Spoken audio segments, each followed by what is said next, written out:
जहां पे रोज मैं आपके लिए ऐसे ही इंटरेस्टिंग क्वेश्चंस लाता हूँ। ना सिर्फ क्वेश्चंस लाता हूँ, ना ही सिर्फ उनको सॉल्व करता हूँ, बल्कि यहाँ पे मैं कोशिश करता हूँ कि कैसे आपका टाइम बचेगा।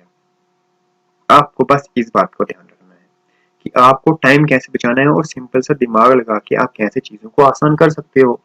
ठीक उसी तरह के क्वेश्चन यहाँ पे मैंने आपके लिए लाया है।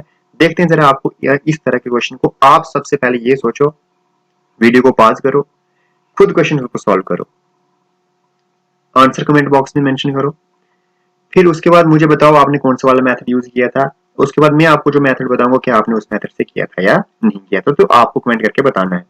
ठीक है, चलो देखते हैं जरा इस क्वेश्चन को कैसे कर सकते थे।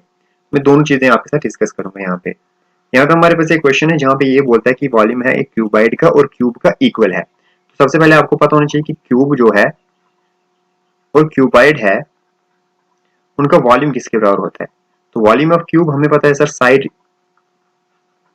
का क्यूब होता है, जबकि वॉल्यूम ऑफ क्यूबाइड किसके बराबर होता है, that is length into breadth into height होता है। क्लियर है इतनी सी बात। ठीक है, तो सर यहाँ पे हमारे पास कहा है इसने कि दोनों का वॉल्यूम इक्वल है। तो सबसे पहले हम वॉल्यूम किसका निकालेंगे, क्यूबाइड का। तो वॉल्यूम ऑफ क्यूबाइड जब हम निकालेंगे तो that will be equal to what, length into breadth into height. तो लेंथ हमारे पास कितनी है, that is 18 into 12 into 8। Clear है। अब हम क्या करेंगे सर, अब हम जैसे हम यूजुअली सॉल्व करते हैं, हम क्या करेंगे 18 इंटू 12 इंटू 8 हमारे कितने हो जाएंगे, 96 हो जाएंगे।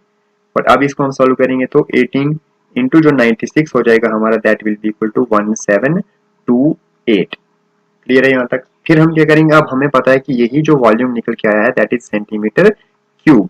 यही जो वॉल्यूम निकल के आया है ये उसी क्यूब का ही वॉल्यूम है। तो हम लिखेंगे वॉल्यूम ऑफ क्यूब जो निकल के आएगा दैट इज, ये किसका वॉल्यूम हो जाएगा, क्यूब का ही, क्योंकि दोनों का वॉल्यूम इक्वल था। फिर हम लिख देंगे साइड का क्यूब जो हो जाएगा that will be equal to 1728। और फिर यहाँ से क्यूब जो है दोनों तरफ क्यूब रूट कर देंगे तो साइड हमारे पास निकल के आ जाएगी, side will be equal to cube root of 1728। और यहाँ से फिर हम 1728 के फैक्टर्स निकालने बैठ जाएंगे और प्रोसेस लेंथी हो जाएगा और हम बहुत सारा टाइम वेस्ट कर लेंगे। क्वेश्चन तब भी आपका सेम ही निकलेगा, लेकिन अब आप इसको कैसे अटेम्प्ट कर सकते थे वो बताता हूं, कैसे टाइम बचा सकते थे। वॉल्यूम ऑफ क्यूब और क्यूबाइड इक्वल था तो हम डायरेक्ट लिख देंगे कि जो साइड का क्यूब होगा that will be equal to what, length into breadth into height. हाँ या ना, यही होगा। मैं आपको बता रहा हूँ टाइम कैसे बचना था। तो आपके पास साइड जो क्यूब की हो जाएगी that will be equal to what, that will be equal to the cube root of these particular dimensions. जो डायमेंशंस आपके पास कितने थे, 18 इंटू 12 इंटू 8। क्लियर है। अब यहाँ पे मल्टीप्लाई ना करने से अच्छा था हम इनके फैक्टर्स निकाल देते। तो 18 को मैं कैसे लिख सकता हूँ सर, 18 को हम लिख सकते हैं 2 इंटू 3 इंटू 3। क्लियर है। जबकि हम 12 को कैसे लिख सकते हैं, 2 इंटू 2 इंटू 3। और 8 को तो हम सब वैसे भी 8 वैसे भी 2 इंटू 2 इंटू 2 रहता है। क्लियर है। अब क्यूब रूट हमने निकालना है तो हमें पता सर फैक्टर्स कितने कितने होने चाहिए, कितने कितने का पेयर बनेगा, कितने कितने का सर, 3 3 का, 1 2 और 3। इनका 1 2 बाहर आ जाएगा क्यूब रूट से, इंटू अगला कितना है 1 2 और 3, इनका भी 1 3 बाहर आ जाएगा, इंटू अब हमारे पास क्या बचा है 2 इंटू 2 इंटू 2, ये भी 3 बार है तो बाहर कितना आ जाएगा 1 2 आ जाएगा और क्यूब रूट से बाहर। ठीक है। और अगर आप लिखना चाहो तो लिख सकते हो कि 2 का क्यूब था, 3 का क्यूब था और इस 2 का फिर से क्यूब था और ये क्यूब रूट सारे आपस में कट जाएंगे तो हमारे पास आंसर निकल के आ जाएगा 2 इंटू 3 इंटू 2 और हमारे पास आंसर हो जाएगा 12। क्लियर है। तो हमारे पास जो निकल के आ जाएगा दैट विल बी 12 सेंटीमीटर। आपका आंसर हो जाएगा सी पार्ट।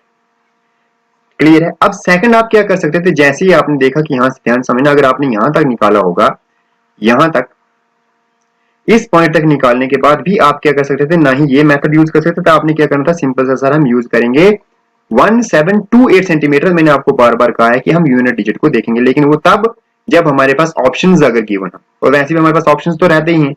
तो ऑप्शंस हमारे पास गिवन है और ऑप्शंस में हम क्लियरली देख सकते हैं कि यूनिट डिजिट कितना है, 1728 है। कितना है यूनिट डिजिट, 8।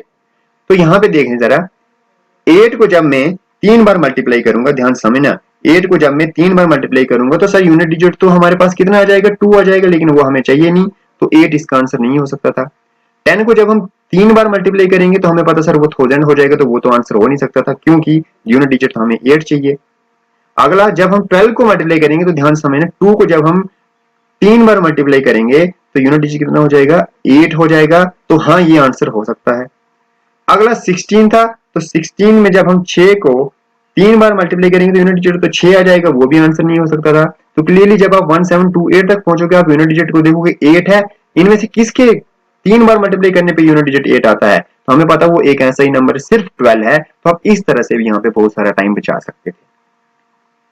ठीक है, बस इस वीडियो में आपको यही समझाना चाहता था कि जो हम कन्वेंशनल मेथड यूज करते हैं ना, जो 9th 10th में हमने पढ़ा हुआ है अपनी क्लासेस में, जहाँ पे पूरा क्वेश्चन को सॉल्व करते थे बिल्कुल स्टेप मैनर में, क्योंकि वहां पे हम मार्क्स के लिए क्या करते थे, हमने वहां पे 3 नंबर का मार्क, 3 का मार्क्स का क्वेश्चन है, 4 मार्क्स का क्वेश्चन है, वहां पे हमें एक स्टेप वाइज पैटर्न में क्वेश्चन को सॉल्व करना होता था। लेकिन क्या आपको यहाँ पे वो करना है, नहीं, आपको क्वेश्चन तक पहुंचना है और आंसर निकालना है। तो आंसर तो आप किसी भी तरीके से निकाल सकते हो, चाहे आप ऑप्शन एलिमिनेशन करो, चाहे आप शॉर्ट ट्रिक्स यूज करो, आपका आंसर निकलना चाहिए और बहुत सारा टाइम इस तरह से बच सकता है।